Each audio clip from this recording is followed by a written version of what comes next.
Bonjour à tous, je vous ai fait une petite installation pour pouvoir vous passer quelques images et puis vous tenir un peu informé de ce qui se passe en ce moment qui est en lien avec la religion hébraïque.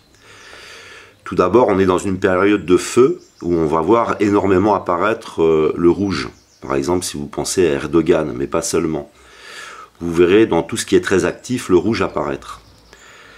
On est pour la religion hébraïque dans la période Ben Youssef et en même temps à cheval avec la période Ben David. Et je vais vous donner quelques explications.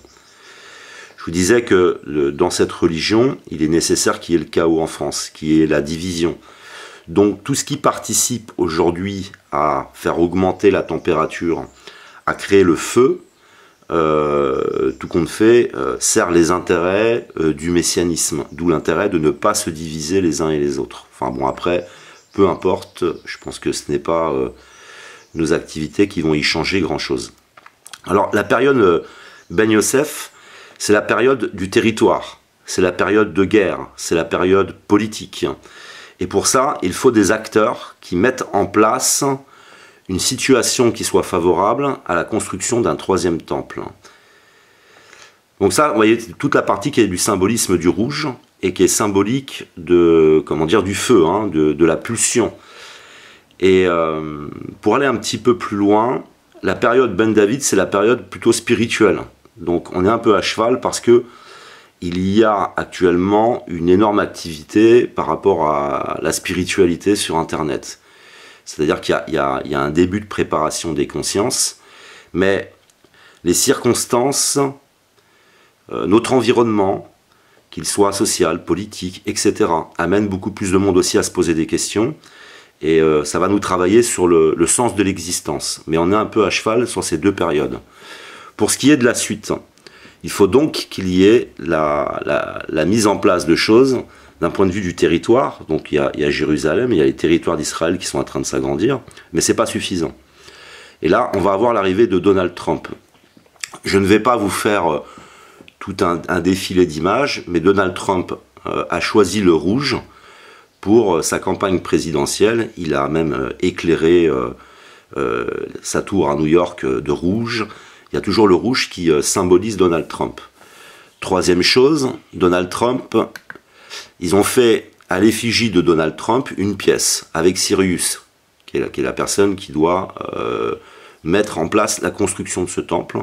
Alors d'un côté, vous avez superposé Sirius, vous avez Donald Trump, et de l'autre côté, la pièce, la représentation et la représentation du troisième temple. Donc voilà, que vous sachiez qu'en fait, Donald Trump n'est pas ce n'est pas une simple coïncidence, hein, sa décision de mettre Jérusalem comme capitale des territoires d'Israël, et qui va accélérer la construction du troisième temple.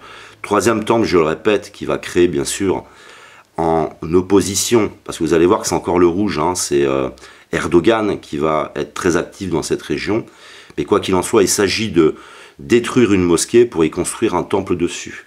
Donc je vous laisse imaginer les tensions qu'il va y avoir. Maintenant, vous avez vu comme moi ce qui s'est passé sur les territoires d'Israël, où on abattait avec des snipers des manifestants, et vous avez vu qu'au niveau de la communauté internationale, ça n'a pas beaucoup plus bougé que ça. Ça veut dire qu'on peut commencer de plus en plus à se permettre de faire un peu tout et n'importe quoi. Et puis il y aura toujours ces fameuses coupes du monde pour nous occuper et orienter notre regard sur beaucoup d'autres choses que des choses importantes qui touchent notre quotidien. On voit donc un plan qui est en train d'avancer. On voit donc en fait que la phase Ben Youssef est en train d'avancer grandement, puisque je le répète, Ben Youssef c'est le feu, c'est la guerre, c'est les tensions, c'est les territoires, c'est la politique, c'est l'économie, c'est tout ce qui touche à la préparation en fin de compte de prophéties qui doivent se mettre en place. Tout ça peut être bien sûr uniquement des coïncidences, des coïncidences qui ne tiennent à rien du tout, ça peut être mon simple imaginaire, mais bon, je tenais à parler de ces coïncidences et de les partager avec vous. Merci de m'avoir écouté, je vous aime, que l'amour, l'art et l'autre soient avec vous.